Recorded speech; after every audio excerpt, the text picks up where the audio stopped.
saya tantang Tuhan Yesus. Tuhan Yesus, engkau kirimkan pelayanmu jangan model begini, kirimkan yang jago sekalian. Untung Tuhan sabar loh, kalau nggak celeng saya. Desember tahun 88 Tuhan kirimkan pendeta yang kelima. Yang kelima ini datang sendiri. Penampilannya yang kelima ini baik, dia nyengir aja. Waktu saya lihat, ya tampang Paul begini, saya kagak pandang si Paul nih. Saya comot lagi rohnya. Tapi apa yang terjadi saudara, 2 jam saya ambil rohnya, nggak bisa diambil, nggak bisa. Sampai saya liatin begini, ini pendeta ada apanya nih? Biasanya gue jago kok, gue kalah. Waktu itu saya belum pernah kalah sama dukun dimanapun, cuma sama si Paul tuh saya kalah. Makanya saya penasaran benar. Dia pulang, saya ngelamun, mungkin tadi gue nggak konsentrasi kali gue kalah. Mudah-mudahan datang lagi loh. 2 hari kemudian datang lagi kedua kali. Selama 3 jam saya comot rohnya, nggak bisa diambil. Seperti kita lihat ikan dalam akuarium, kelihatan itu ikan. Waktu kita mau ambil ada batas. Karena waktu itu saya belum memperdalam Alkitab.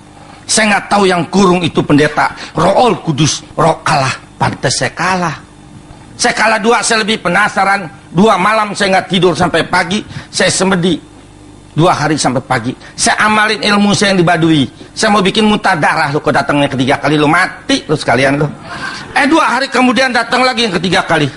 Selama 4 jam saya bacain ilmu buat muntah darah. Sampai saya paksa badan saya bergetar 4 jam. Jangankan muntah darah, keluar ludah juga enggak. Hebat saudara kalau yang asli saudara. Saya udah keliling Indonesia nih saudara. Saya berani katakan kepada bangsa apapun, orang Kristen atau pendeta yang penuh Roh Kudus boleh santet, nggak bakalan mempan. Setelah saya kalah 4 jam, pendeta ini ngomong begini, Pak Tio, gereja saya hari ini ada Natal, ikut yuk ke gereja. Saya pikir ya gua kalah, gua ngikut. 25 tahun baru saya injak gereja lagi, Desember tahun 88. Setelah kebaktian Natal selesai, saya pulang, saya berdoa di rumah, Tuhan Yesus, saya baru kalah 1 oleh pesuruhmu, kirimin 2 lagi. Kalau saya kalah 3, saya terima engkau, tapi kalau saya menang engkau nggak usah. Untung Tuhan baik loh, Tuhan nggak bisa marah loh, saya maki-maki loh. 6 bulan kemudian Tuhan kirimkan yang kedua. Datang keponakan saya dari Cimone, Tangerang. Dia dari Gereja Kristus Mangga Besar, cabang Cimone, mau retret di puncak di Kolibah. Ngajak saya ini keponakan. Saya pikir nggak enak nih. Kalau retret banyak pendeta nih, gua mau berantem nih. Saya bayar lu cuman buat berantem. Betul aja sampai di tempat retret ada 4 pendeta. Wah saya senang bener nih, banyak tandingan nih. Saya cari yang paling tua, tentu paling jago. Itu pendeta Yosua Ong dari Ling Liang Tang Santapan Rohani di Taman Sari. Dia dosen dan gembala sidang. Dia paling banyak sesinya 3 hari. Supaya saya jangan kalah dengan pendeta ini, saya cari kelemahannya. Maaf saudara, karena dia udah tua, jalannya lama begitu. Nah gue bikin lumpuh nih. Sekali gue tiup juga empek-empek begini, rubuh nih.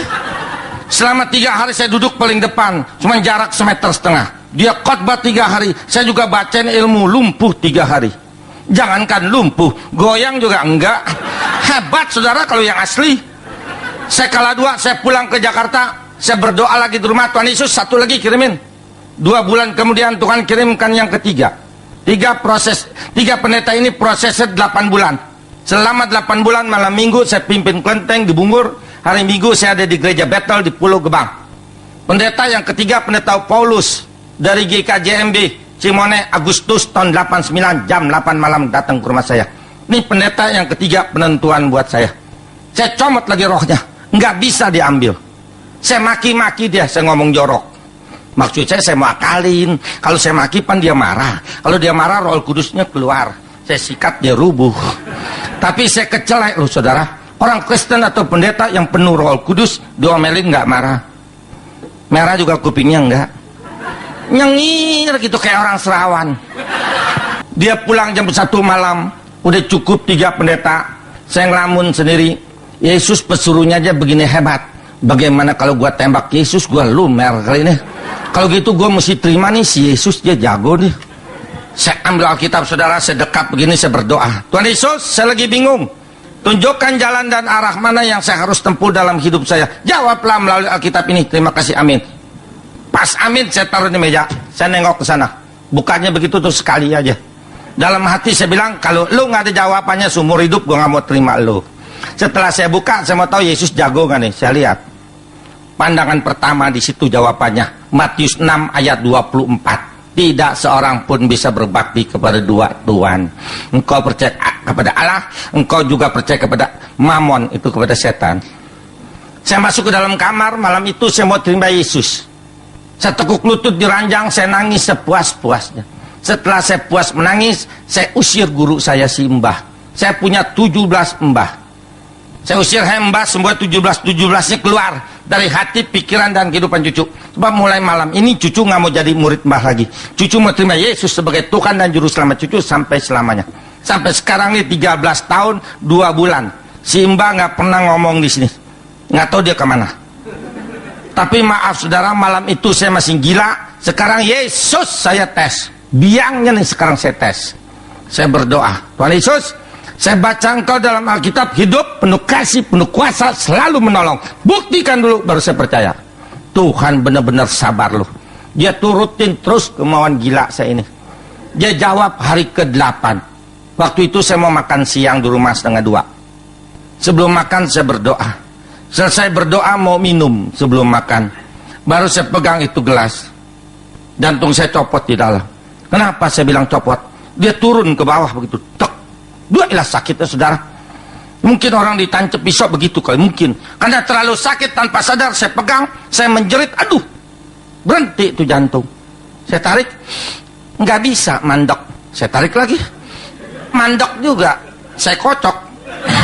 Maksudnya jangan berhenti, kalau berhenti pan mati.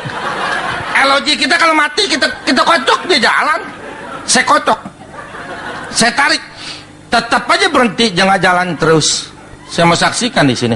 Pantas tuh orang yang di luar sana, orang dunia yang belum terima Yesus, mereka tuh kalau mau mati ditunjukin dosanya oleh Tuhan.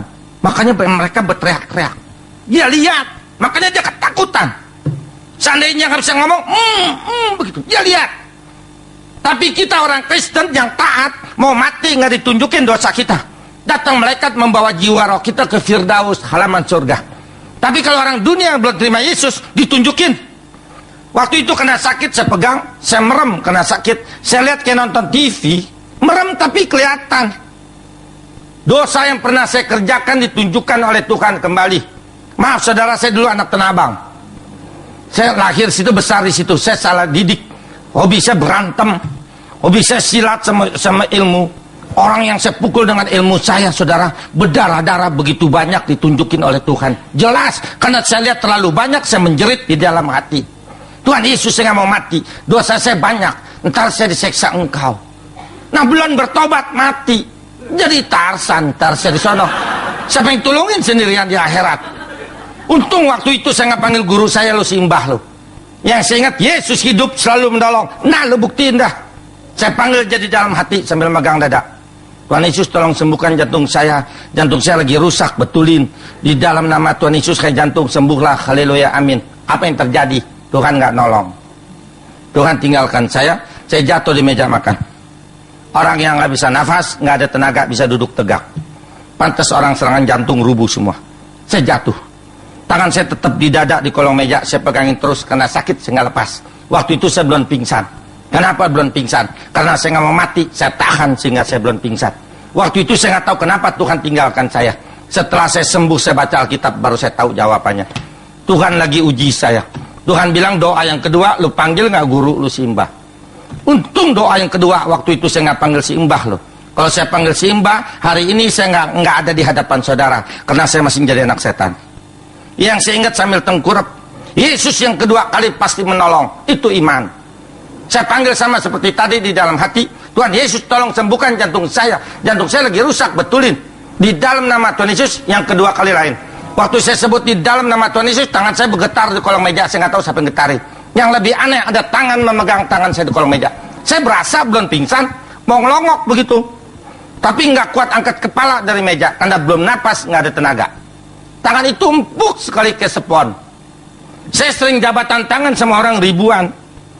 Memang benar, tangan orang kaya empuk, bener.